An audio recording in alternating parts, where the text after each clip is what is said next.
Terus bagaimana hubungan dengan anak saya yang sekolah di pesantren, Pak? Ini mau nanya Kita sudah bersuci atau berwudu. Terima kasih, Kemudian Bapak. bersuci, wudunya batal. Wudunya batal.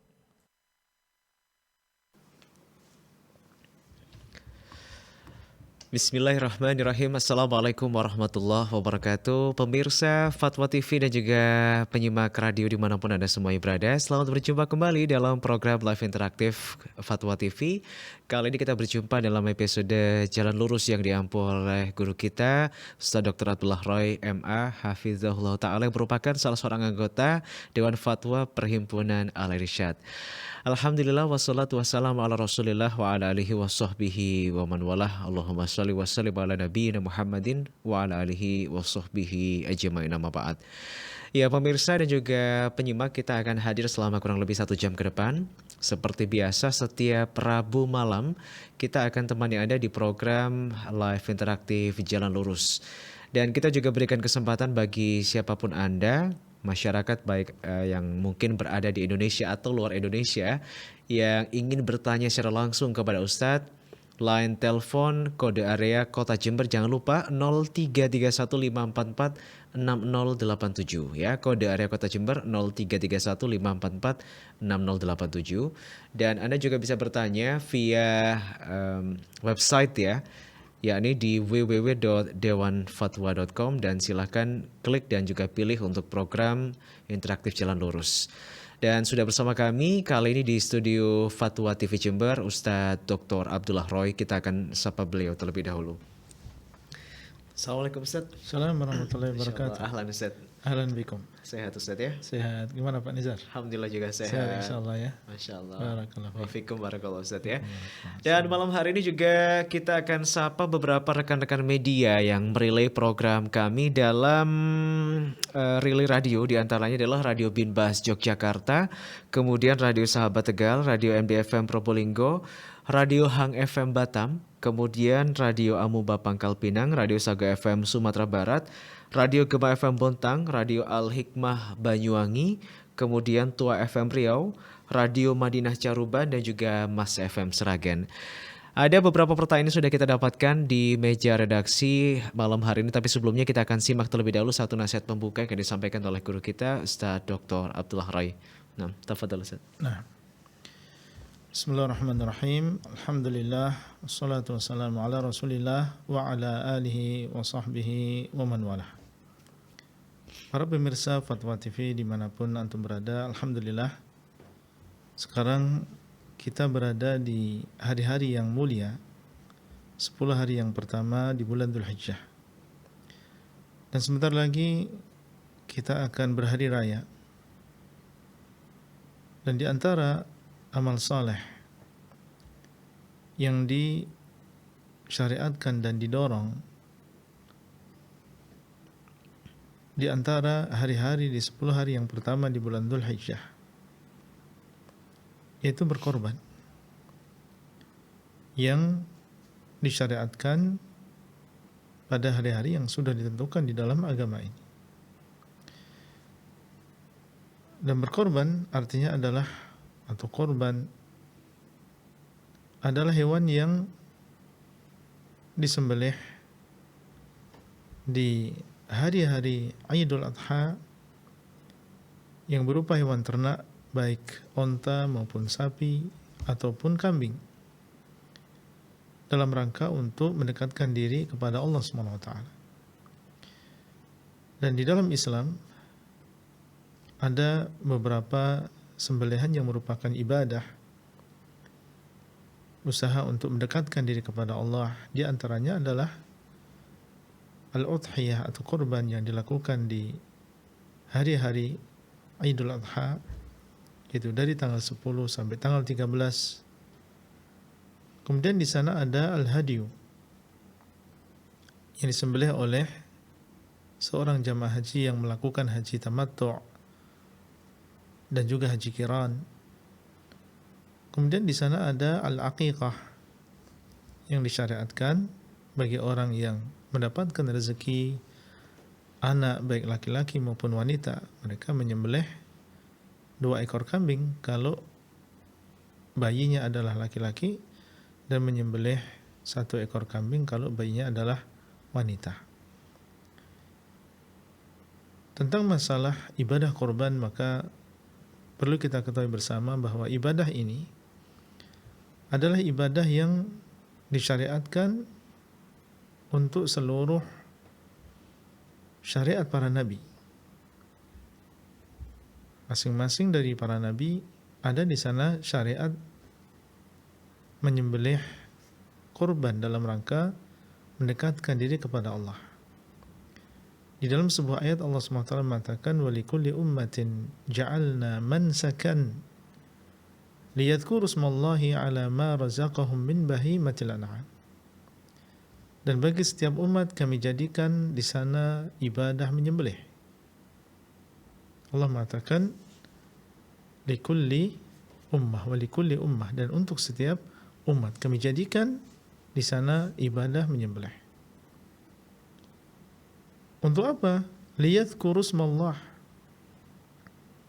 supaya mereka mengingat Allah atas apa yang Allah berikan kepada mereka berupa hewan-hewan ternak. Ketika mereka menyembelih, menyebut bismillah, kemudian juga di dalam hati mereka ada pengagungan terhadap Allah, mengingat kebesaran Allah, dan dialah yang menghalalkan hewan ini untuk manusia. Dan di dalam ibadah kurban ini ada pengorbanan. Seseorang rela untuk menyisihkan sebagian hartanya, dibelikan seekor hewan ternak, kemudian disembelih di hari raya. Ini adalah bentuk pengorbanan. Seseorang hamba ingin menunjukkan kepada Allah bahwasanya Allah SWT lebih dia cintai daripada hartanya. Kalau dia berkehendak, niscaya dia bisa gunakan harta tersebut untuk bersenang-senang. Para pemirsa yang dimuliakan oleh Allah SWT, para ulama tidak berselisih pendapat tentang disyariatkannya ibadah kurban ini. Dan ini adalah termasuk syiar yang besar di dalam agama kita. Dahulu Nabi Ibrahim alaihissalam diuji oleh Allah SWT dan diperintahkan oleh Allah untuk menyembelih putranya. Dan itu adalah ujian yang besar bagi Nabi Ibrahim alaihissalam yang telah lama beliau menunggu keturunan. Ketika mendapatkan keturunan, dan itu adalah keturunan yang saleh, seorang nabi, ketika di umur tersebut sedang disayang-sayangi oleh bapaknya, ternyata sang bapak yaitu Nabi Ibrahim alaihissalam diperintahkan oleh Allah SWT untuk membunuh dan menyembelih putranya sendiri. Dan beliau melakukan sebagaimana yang Allah perintahkan, mengorbankan orang yang sangat dia cintai karena menjalankan perintah Allah SWT. Nah, Allah SWT hanya menyuruh kita untuk menyembelih hewan. Tentunya ini adalah sangat mudah dibandingkan dengan ujian yang menimpa Nabi Ibrahim alaihissalam. Sehingga nasihat kami bagi saudara dan juga saudari sekalian yang memiliki keluasan harta,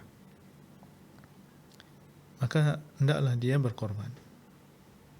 Dan jumhur ulama mengatakan bahwasanya hukum berkorban adalah sunnah muakkadah, sunnah yang dikuatkan, tidak sampai kepada kewajiban. Ini adalah syiar, ini adalah bentuk pengorbanan kita untuk Allah SWT, menunjukkan bahwasanya Allah SWT lebih kita cintai daripada dunia dan apa yang ada di dalamnya. Barakallahu fikum. Mungkin itu yang bisa kita sampaikan pada pembukaan kali ini. Wallahu ta'ala a'lam. Nah, Jazakallahu khairan Ustaz. Terima kasih atas satu nasihat pembuka malam hari ini. Baik, pemirsa Fatwa TV, kita buka kesempatan bagi Anda malam hari ini. Silakan yang ingin berinteraksi, bertanya secara langsung kepada Ustadz. 0331 544 6087 kita sudah buka layanan telepon bagi Anda pemirsa siapapun yang ingin bertanya di kesempatan malam hari ini ya. Silakan sambil menantikan penelpon kita akan bacakan kembali. Pertanyaan-pertanyaan sudah masuk di jalur dewanfatwa.com. Tapi sebelumnya Ustadz berkaitan dengan kurban ya. Ya. Ada orang yang mungkin sampai berhutang Ustadz untuk bisa membeli hewan kurban. Tapi dia mungkin memiliki keyakinan bahwa dia bisa membayar hutang tersebut. Apakah dengan berkurban ini dengan cara berhutang seperti ini diperkenankan dalam agama atau baiknya dia memang dalam kategori memang belum mampu untuk berkurban? Ya.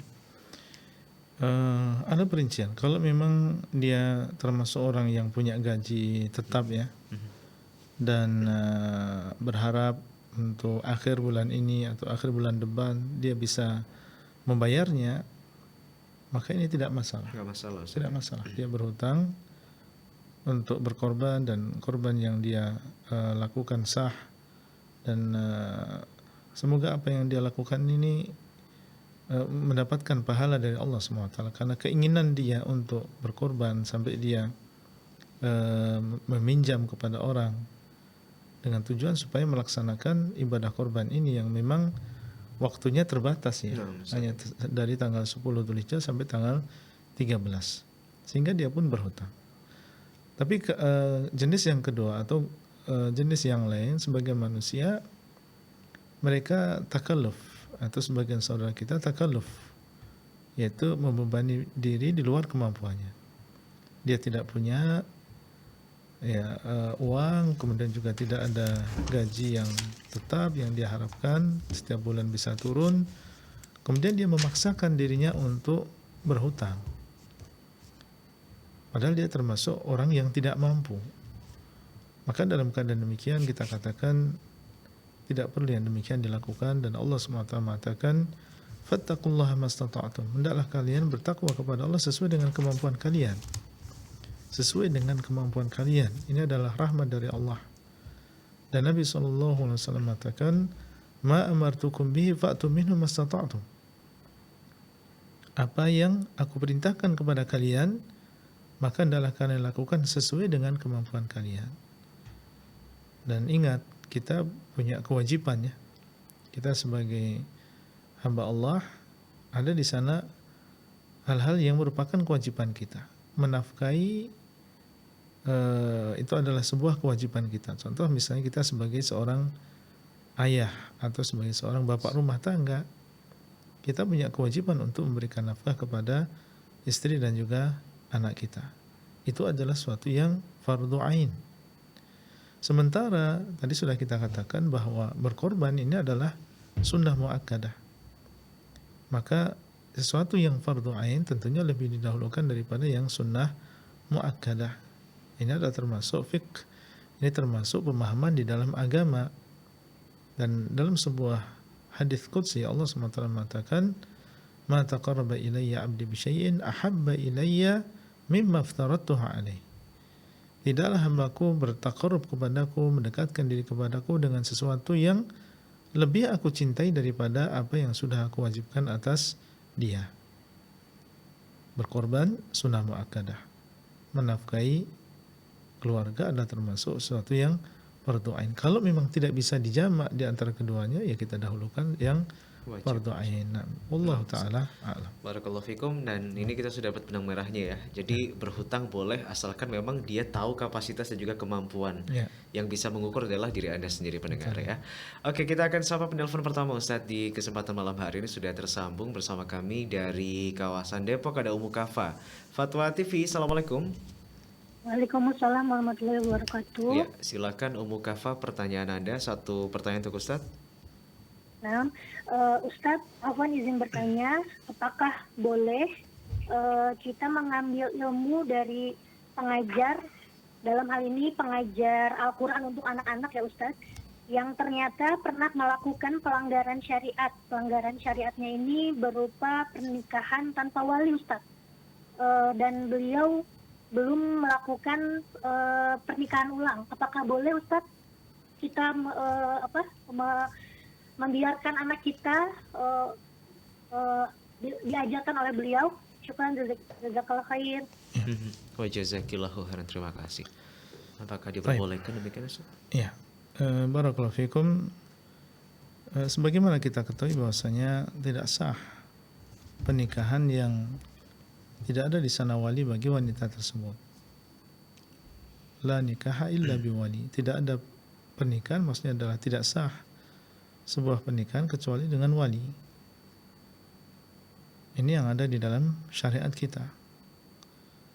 Kalau misalnya di sana ada seseorang, ya, seorang muslim yang kita tahu sebenarnya dia adalah orang yang condong kepada agama dan ada kesolehan di dalam dirinya, apalagi dia menyibukkan dirinya dengan Al-Quran, kemudian terdengar bahwasanya dia menikah tanpa wali atau menikahi tanpa wali, maka di sini mungkin perlu seseorang berhati-hati, tidak tergesa-gesa untuk membenarkan berita tersebut.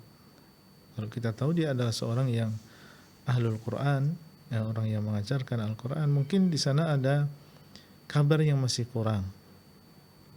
Ya, mungkin di sana ada kabar yang terpotong, yang sampai kepada kita dalam keadaan tidak lengkap. Perlu dicari tahu tentang kebenaran berita tersebut. Terkadang ya orang salah paham. Mungkin saja beliau menikahi seorang wanita yang memang wanita tersebut tidak punya wali, sehingga yang menjadi wali adalah wali hakim misalnya. Yang menjadi wali adalah wali hakim. Ini ada kemungkinan demikian. Atau ada kemungkinan misalnya meskipun beliau adalah orang yang mengajarkan Al-Quran, tapi mungkin beliau mengambil sebuah pendapat yang menyelisihi pendapat yang kita tahu. Ya. Nah, ini kemungkinan seperti ini perlu kita dahulukan sebelum kita mengambil sikap.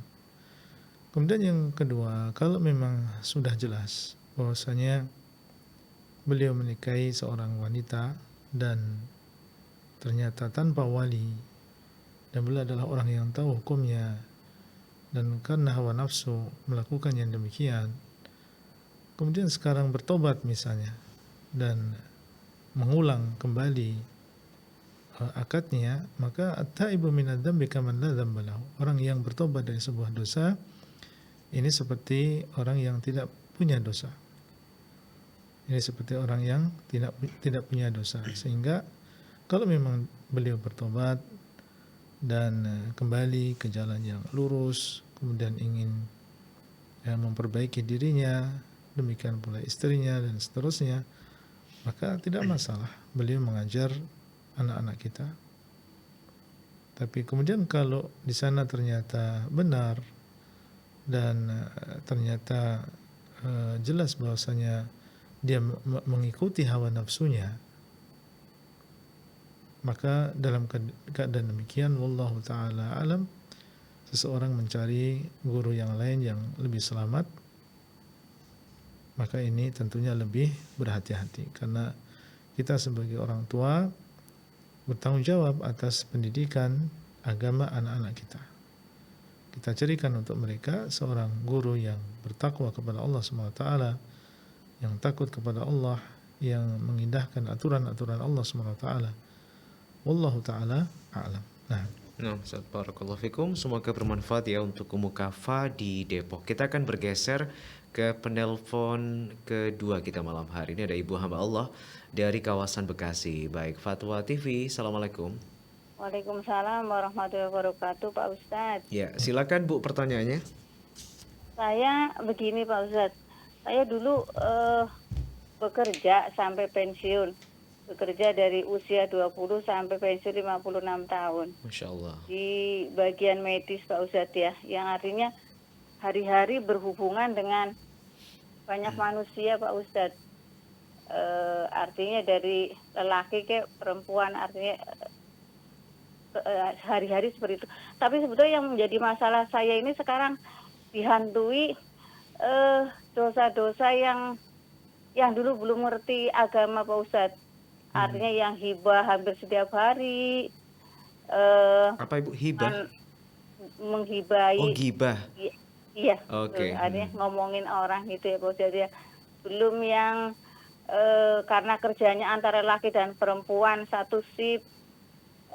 Artinya gini Pak Ustadz, saya merasa sekarang dihantui selalu maksiatnya itu perasaan penuh dengan maksiat Pak Ustadz.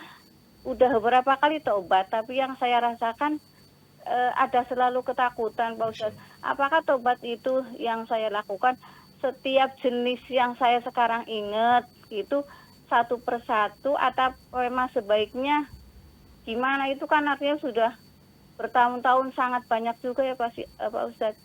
Jadi saya mohon pencerahannya, sebaiknya ketakutannya makin berlebihan. Apakah tobat saya diterima apa tidak? Terus apakah tobat saya ini sudah mencukupi dengan segitu banyak kesalahan yang dilakukan oleh saya gitu Pak Ustadz? Berarti pertanyaannya adalah bagaimana cara tobat yang Ya, seharusnya dilakukan Bu ya? ya, dengan saking banyaknya apa-apa yang tidak boleh dikerjakan gitu Pak Ustadz. Baik, terima kasih Bu pertanyaannya. Assalamualaikum warahmatullahi wabarakatuh. Waalaikumsalam warahmatullahi wabarakatuh. Nah, Baik. bagaimana, Ustaz? Allah SWT dialah yang mengatakan di dalam Al-Quran, Qul ya ibadiyalladzina asrafu ala anfusihim la taqnatu min rahmatillah innallaha yaghfirudz dzunuba jami'an innahu huwal ghafurur rahim. Katakanlah wahai hamba-hambaku yang melampaui batas, yang melakukan dosa, melakukan kesalahan. Allah memanggil para hamba-hambanya. Yang hamba-hamba Allah itu mereka bukan orang-orang yang maksum, kecuali para nabi dan juga para rasul. Allah berpesan kepada mereka dan mengatakan, La taqnatu min rahmatillah. Janganlah kalian berputus asa dari rahmat Allah.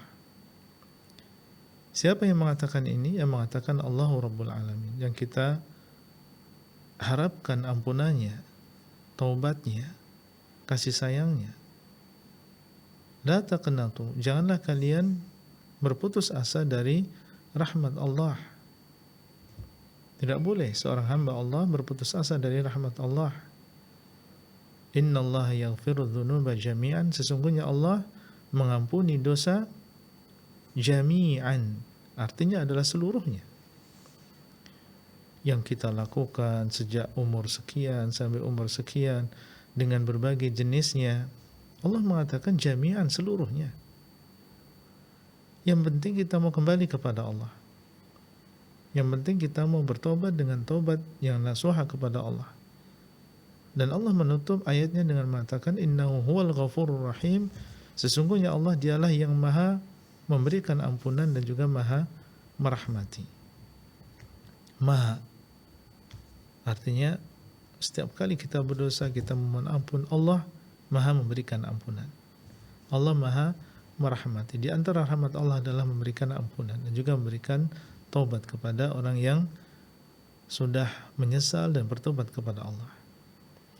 Apa yang ibu rasakan berupa dihantui oleh dosa-dosa tersebut, maka kita katakan justru itu yang bagus. Seseorang senantiasa merasa menyesal, itu adalah bentuk penyesalan yang sebenarnya.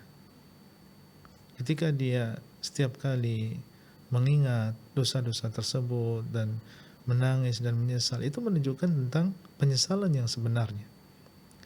Dan itu tanda taubat yang dibenarkan. Sehingga disebutkan dalam hadis Nabi SAW mengatakan an-nadamu at-taubah. Penyesalan itu adalah taubat. Penyesalan itu adalah taubat. Ini adalah rukun yang paling besar di antara rukun-rukun taubat yang nasuha. Adanya penyesalan. Yaitu seseorang ketika dia mengingat dosa-dosa tersebut, sedih, ya, dan kenapa saya melakukan yang demikian dan seterusnya, maka justru menunjukkan tentang ciri-ciri yang baik, indikasi yang baik tentang tobat seseorang. Jadi dan seseorang, saya ingatkan, jangan berlebihan, ya, jangan sampai seseorang khawatir dengan dosa-dosa tersebut, kemudian menjerumuskan dia kepada keputusasaan. Ini tidak boleh. Jadi harus tetap seimbang. Ada di sana rasa takut dan ada di sana rasa harap. Ketika kita mendengar ayat-ayat tadi misalnya, dan Allah SWT mengatakan innallaha la yaghfiru ay yushraka bih wa yaghfiru ma duna dzalik. Allah masih mengampuni dosa-dosa yang di bawah kesyirikan. Apa yang kita lakukan itu di bawah kesyirikan. Maka seorang muslim husnudzon kepada Allah Subhanahu wa taala, berbaik sangka kepada Allah, dan Allah Subhanahu wa taala sesuai dengan persangkaan kita kepada Allah. Ana 'inda dhanni 'abdi bi. Allah mengatakan, aku sesuai dengan persangkaan hambaku kepadaku. Jadi kalau kita berprasangka baik kepada Allah, Allah Subhanahu wa taala dialah yang Maha mengampuni, yang Maha memberikan taubat, maka Allah SWT akan memberikan ampunan dan memberikan taubat. Jelas kita hadapi apa yang akan kita lalui ke depan ini dengan kebaikan. Ya, seperti yang Ibu lakukan sekarang, mendengarkan ilmu, menghadiri kajian, mengamalkan isinya. Nah, ini yang harusnya kita lakukan. Adapun yang telah lalu, maka tinggal kita bertobat kepada Allah. Yang telah lalu kita memohon ampun dan bertobat kepada Allah. Yang ke depan kita perbaiki. Wallahu taala a'lam. Nah, Ustaz, semoga bermanfaat ya untuk Ibu hamba Allah yang bertanya tadi dari Bekasi. Kemudian kita masih terima kesempatan ya untuk Anda pemirsa Fatwa TV yang ingin bertanya secara langsung kepada kami. Silakan line telepon masih kita buka 0331544687. Baik, sambil menantikan penelpon berikutnya kita akan bacakan kembali Ustadz ya. Pertanyaan berikutnya dari saudara Siswanto Ustadz di Kabupaten Madiun. Ustadz izin bertanya berkaitan dengan doa Nifsu Sya'ban dan dinukil dari kitab Anskun Najah Wasurur karangan Syekh Hamid. Ini membaca surat Yasin 3 kali setelah sholat maghrib. Yasin yang pertama ini diperuntukkan untuk panjang umur. Kemudian pembacaan Yasin yang kedua memohon diluaskan rezeki dan rezeki yang halal dan menolak bala. Kemudian Yasin yang ketiga ini memohon untuk ditetapkan iman Islamnya. Ustadz, bagaimanakah keterangan tentang hadis tersebut? Apakah ini sesuatu yang sahih, Ustadz? Ya, ini tidak sahih ya. Tidak sahih dari Nabi SAW. Dan para ulama menjelaskan, dan mereka adalah ahlul hadis, bahwasanya terkait surat Yasin tidak ada di sana hadis yang sahih yang menunjukkan tentang keutamanya secara khusus. Tidak ada di sana hadis yang sahih yang menunjukkan tentang keutamaan secara khusus. Ini disebutkan oleh para ulama yang mereka adalah ahli di dalam bidangnya, itu dalam hadis. Termasuk di antaranya disebutkan dalam pertanyaan tadi, surat Yasin yang dibaca di malam nisfu Sya'ban, bacaan yang pertama untuk fulan dan bacaan yang kedua untuk menolak bala dan seterusnya, maka ini tidak sahih dari Nabi SAW. Wallahu ta'ala a'lam. Nah, baik Ustaz ya, semoga bermanfaat ya untuk Bapak Siswanto. Kemudian kita bacakan pertanyaan berikutnya dari hamba Allah di Riau, Pekanbaru tepatnya. Assalamualaikum warahmatullahi wabarakatuh, Ustaz. Ustaz, di masyarakat terkadang ada satu mitos seperti dilarang memakai baju hijau saat kita ke pantai selatan. Tetapi saya tidak percaya dengan mitos tersebut karena saya merasa gelisah. Tetapi saya merasa gelisah Ustaz jika seandainya saya memakai baju hijau di pantai selatan. Walaupun saya percaya jika mitos itu tidak mendatangkan mudorot, tetapi mungkin saja ada jin yang memberikan saya mudorot lalu disangkut pautkan dengan mitos tersebut. Ustaz, apakah keyakinan dan juga perbuatan saya ini termasuk kesyirikan, Ustaz? Dan kegelisahan itu sendiri muncul dan tidak bisa saya kendalikan, Ustaz. Ya, jelas itu adalah merupakan mitos ya. Dari mana seorang meyakini bahwasanya orang yang memakai baju hijau di pantai selatan maka dia akan terkena mudarat. Dia akan terbawa oleh ombak tersebut.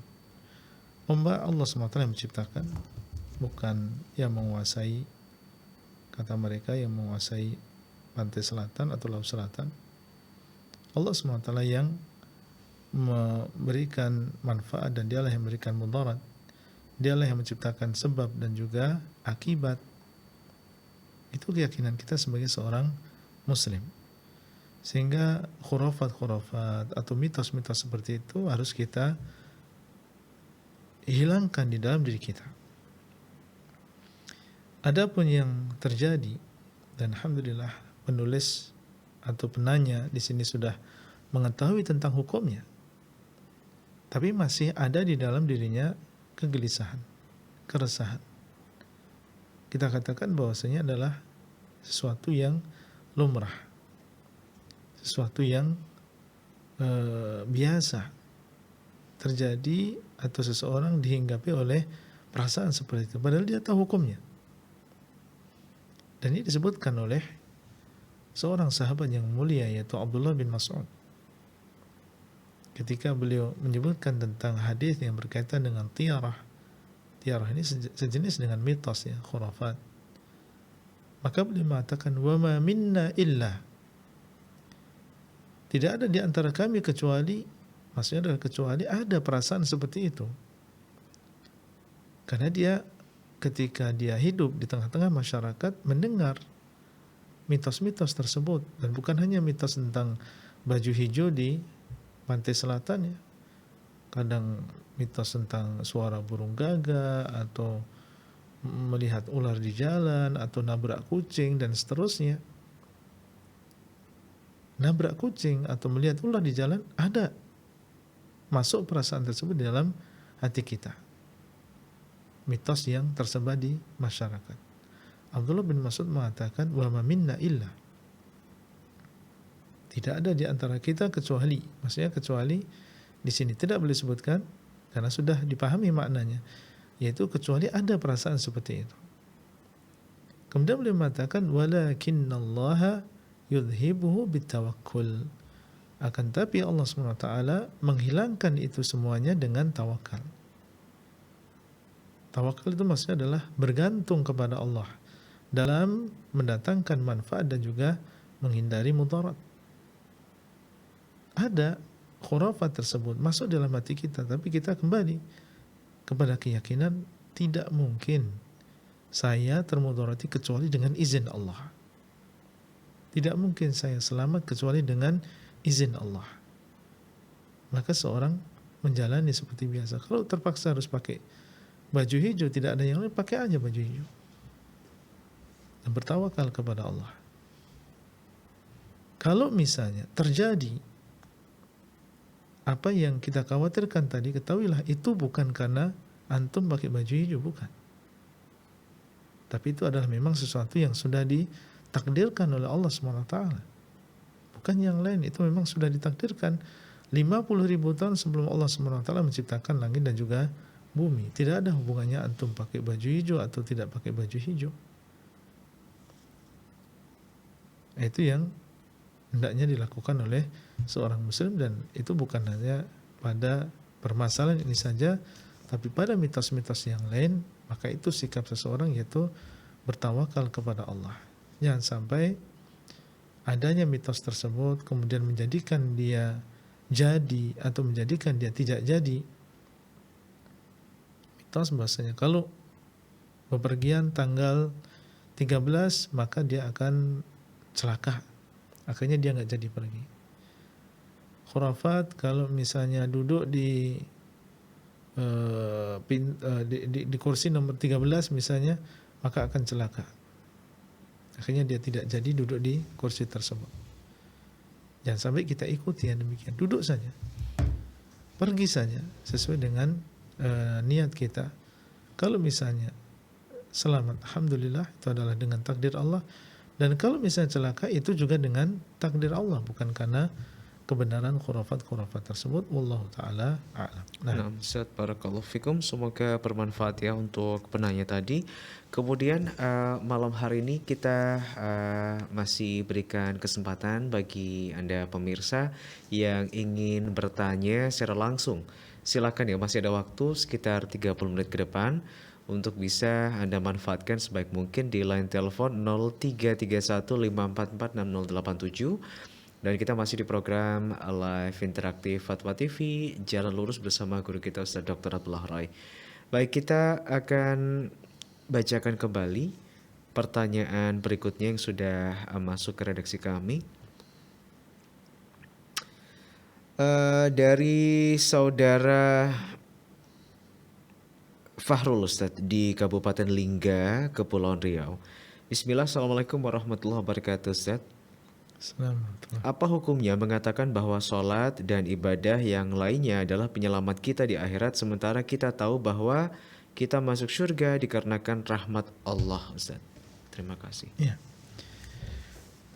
Kalau yang dimaksud bahwasanya sholat adalah sebab keselamatan kita, karena sholat ini adalah tanha 'anil fahsya'i wal munkar. Sholat ini mencegah kita dari kemungkaran dan juga fahsya.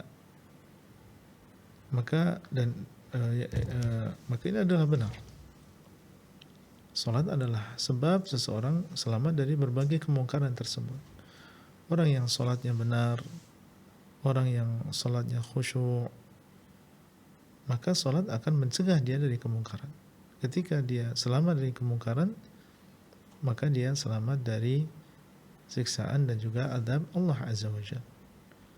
Kalau maksud adalah demikian, maka ini tentunya adalah sesuatu yang benar. Bahwa sholatnya adalah sebab di antara sebab-sebab keselamatan seseorang di dunia dan juga di akhirat.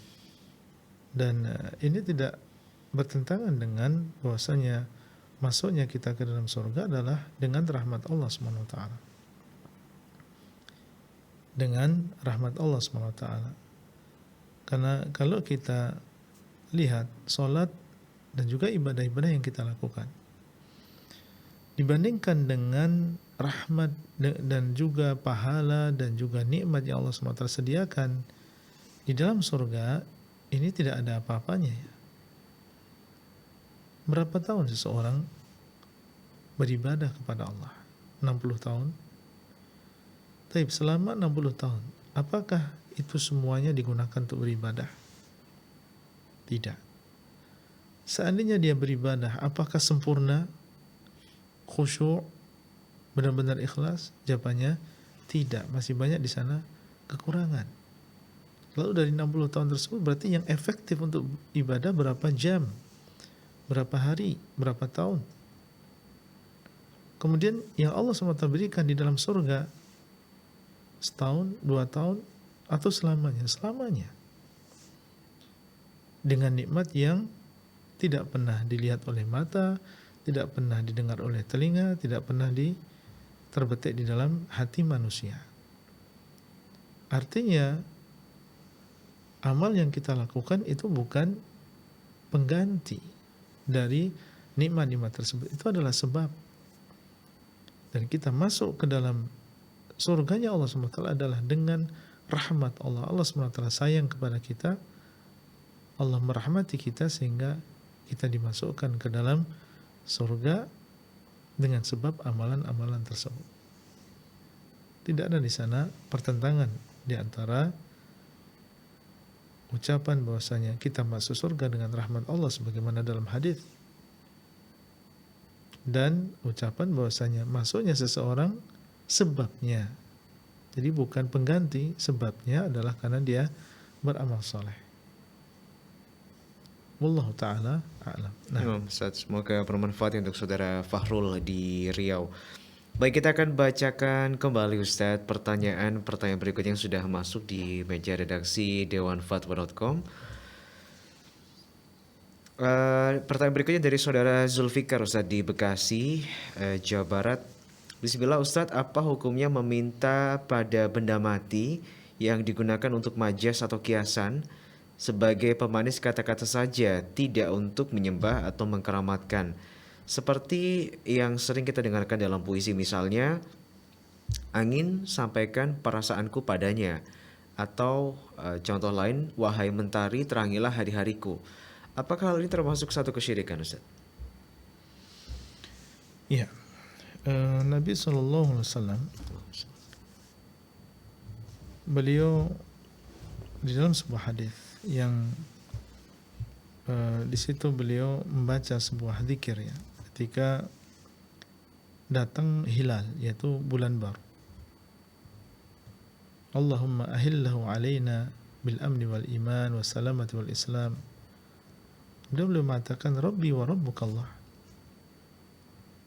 Rabbi wa rabbukallah. Beliau berbicara kepada bulan, Rabbku dan juga Rabbmu adalah Allah. Umar bin Khattab radhiyallahu taala anhu pernah mencium Hajar Aswad dan beliau berbicara kepada Hajar Aswad dan mengatakan inni la'alamu annaka hajar la tadur wa la tanfa' walaula anni ra'aitu Rasulullah sallallahu alaihi wasallam yuqabbiluk ma qabbaltuk. Aku tahu bahwasanya engkau adalah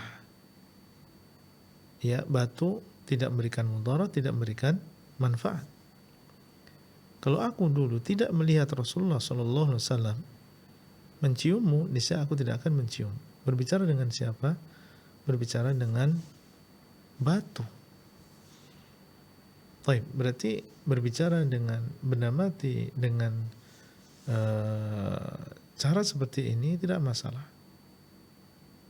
Tidak masalah, meskipun dia tidak mendengar.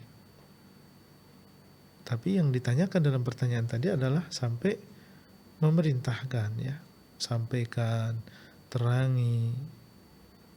Maka wallahu taala a'lam ya. Ucapan seperti ini dijauhi.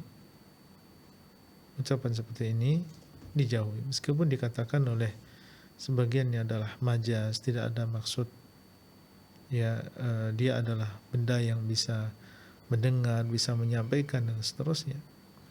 Tapi lebih hati-hatinya seseorang menjauhi lafaz-lafaz yang menjadikan kita ragu-ragu dan datangkan lafaz-lafaz yang lebih selamat. Wallahu taala a'lam. Nah, Ustaz, semoga bermanfaat ya untuk saudara Zulfikar yang ada di Bekasi tadi. Kemudian kita akan sapa penelpon berikutnya dari Sumatera Barat ya, ada Ibu Yanti sudah tersambung bersama line telepon Fatwa TV. Baik, assalamualaikum Bu Yanti. Assalamualaikum warahmatullahi wabarakatuh. Iya, silakan Ibu Yanti pertanyaannya. Assalamualaikum Ustaz. Assalamualaikum warahmatullahi wabarakatuh. Mau bertanya Ustaz, Ya. jika ada lembaran Al-Quran, jika ada lembaran-lembaran Al-Quran yang sudah usang dan sobek-sobek, itu baiknya diapakan ya Ustaz? Kalau dibakar itu bagaimana hukumnya Ustaz?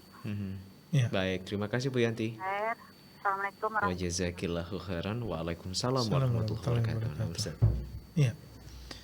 Ada dua cara yang bisa dilakukan kalau memang lembaran-lembaran tersebut sudah tidak layak ya, sudah sobek-sobek dan tersebar. Maka dalam keadaan demikian yang pertama bisa dibakar. Bisa dibakar. Karena dengan dibakar maka akan hilang, termasuk diantaranya adalah lafaz-lafaz lafzul jalalah, nama-nama Allah, sehingga sesuatu yang kita khawatirkan itu menjadi tidak ada. Karena kekhawatiran kita adalah tulisan-tulisan ya Al-Quran yang di situ ada nama-nama Allah itu dikhawatirkan terinjak, dikhawatirkan jatuh di tempat yang tidak layak. Tapi ketika dibakar dan hilang wujudnya, maka ini bisa kita menghindari yang demikian.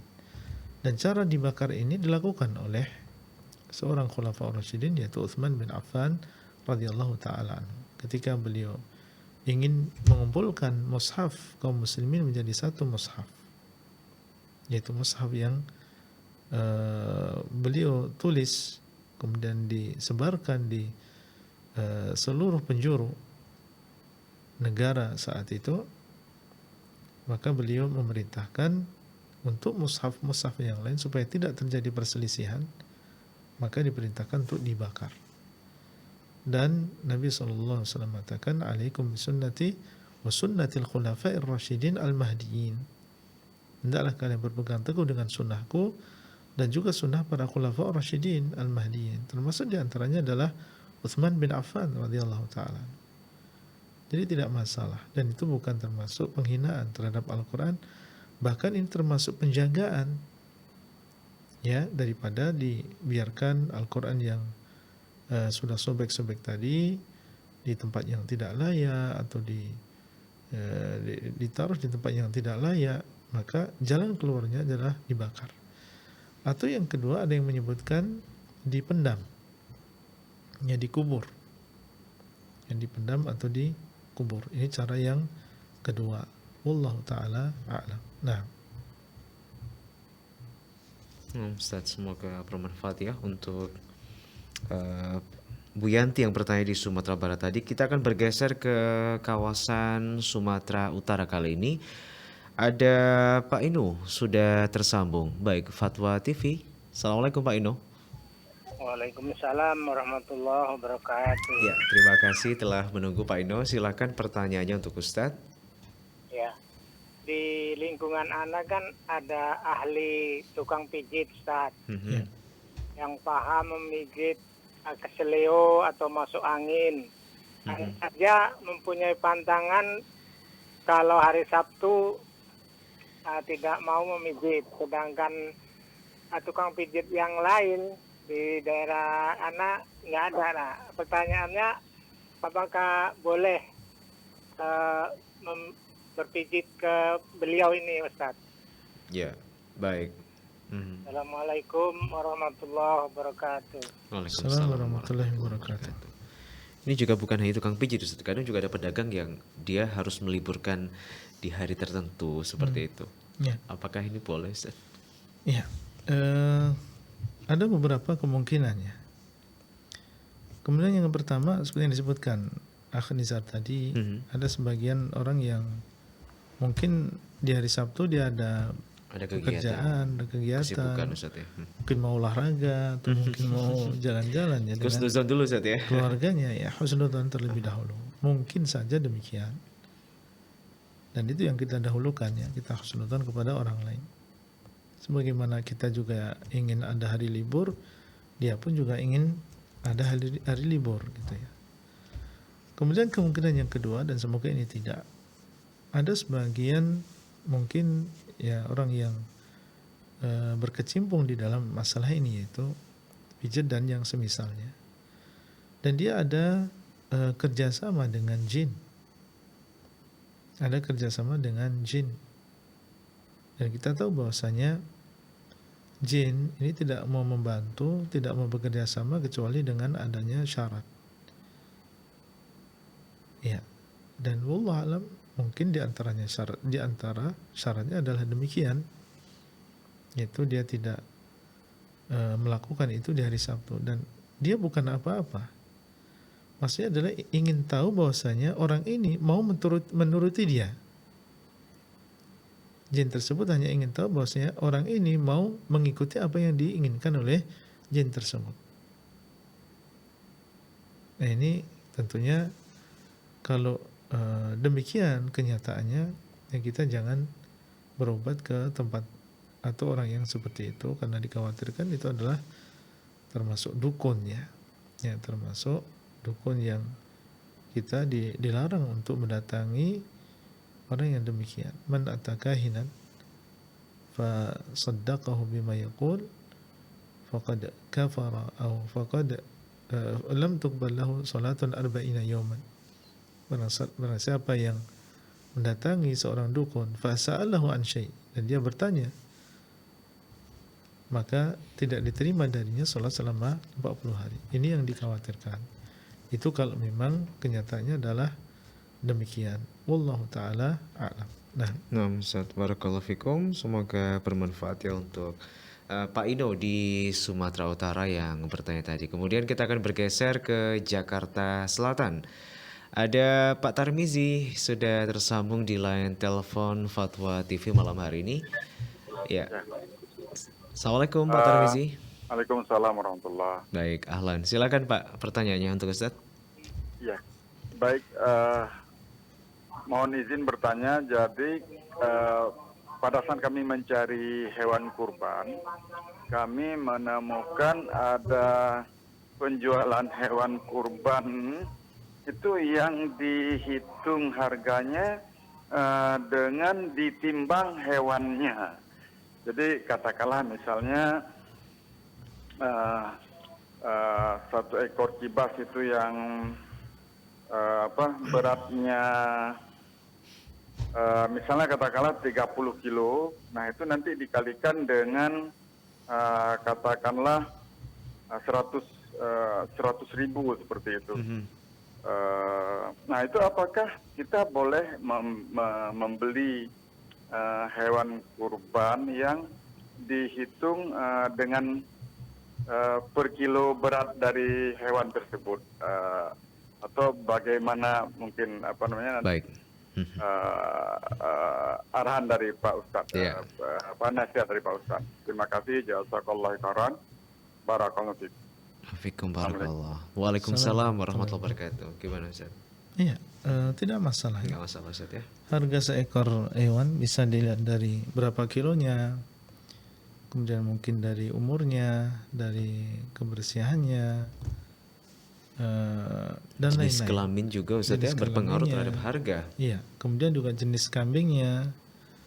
Ini bisa dilihat dari beberapa faktor. Jadi tidak masalah kalau memang kita menemui ada orang yang menjual kambing dengan melihat